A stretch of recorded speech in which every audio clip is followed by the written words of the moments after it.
லொகேஷன்லாம் பக்காவாகுதுடா. அப்புறம் அந்த பில்டப் கொடுக்குற கேரக்டர் யாரையும் வர சொல்ற நீ? இங்கே வர சொல்லிட்டேன் சார். டேய், இந்த கதையோட கருவே அந்த கதாபாத்திரம் தான்டா. நம்ம படத்துல பில்டப் இல்ல, பில்டப்ல தான் படமே. கரெக்டா இருப்பானா சார்? ஷார்ப்பான பையன் சார். இதோ வந்துட்டான் பாருங்க சார். இவனா? டேய், 10 பேர் சேர்ந்து பில்டப் கொடுத்தாதான் இவெல்லாம் சாதாரணமாவே தெரியும். இவன் நம்ம படத்துக்கு பில்டப் கொடுக்க போறானா? புது முகங்களுக்கு வாய்ப்பு கொடுத்து தான் பாருங்களேன் சார், நல்லா பண்ணுவான் சார். சர்ரா தம்பி, இது பில்டப் மூவி. நீங்க தான் மெயினா பில்டப் கொடுக்குற கேரக்டர், எல்லாம் சொல்லிருப்பான். இப்போ ஒன்றும் இல்லை, ஹீரோ நடந்து வராரு, நீங்க அவருக்கு பில்டப் கொடுக்குறீங்க. அதான் சீனு. நீங்க பண்ணுங்க, நான் பாக்குறேன். ஆக்ஷன். அவன் வந்தானா? ஐயோ ஐயோ ஐயோ ஐயோ ஐயோ, நீங்க எதிரி கூட்டமே பயந்து ஓடும். அந்த இடி கூட சத்தம் போட பயப்படும். டேய், பின்றான்டா.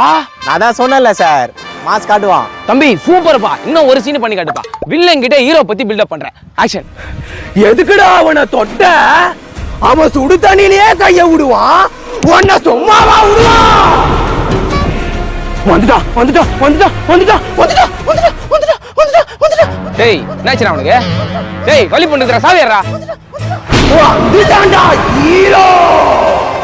டேய், லூசாடா நீ. ஒரு நிமிஷம் பாயிண்டா பாவி. சார், இது பில்டப்ல ஒரு அங்கம் சார், என்ன பர்ஃபார்ம் பண்ண விடுங்க. சரா நீ பண்றா. அவனை சீன்றதோ எரிமலையா நோன்றதோ ஒண்ணுடா, ரெண்டுமே ஆபத்து. டேய், என்னடா திரும்ப லூஸ் மாதிரி பண்றான்? சார் அவன் தான் பர்ஃபார்ம் பண்றேன்னு சொன்னால விடுங்க சார். டேய், இல்லடா, ஏதோ உண்மையில பண்ற மாதிரி இருக்குடா. கீழலாம் ஊண்டான்டா. டேய் தம்பி, டேய் எந்திரா. டேய் டேய் தம்பி, டேய் எந்திரா. டேய் டேய் தம்பி, என்னாச்சுடா? எந்திரா. டேய் டேய், மூச்சு பேச்சு இல்லாம நான் ஆம்புலன்ஸ் ஃபோன் பண்றேன் பைத்தியம். டேய் தம்பி, எந்திரா. டேய் லூசாடா நீ, என்ன இப்படி பண்ற? பர்ஃபார்ம் பண்ண சார், நான் செலக்டா. வில்லனை பயமுத்து சொன்னா என்ன பயமுத்துறடா பாவி. நீ இதுக்கப்புறம் பர்ஃபார்ம் பண்ணாத, என்னால தாங்க முடியாது. நீ செலக்டரா போடா. அடுத்த மாசம் ஷூட்டு வாடா. அங்க வந்து எத்தனை பேர் பயமுத்து போறானோ.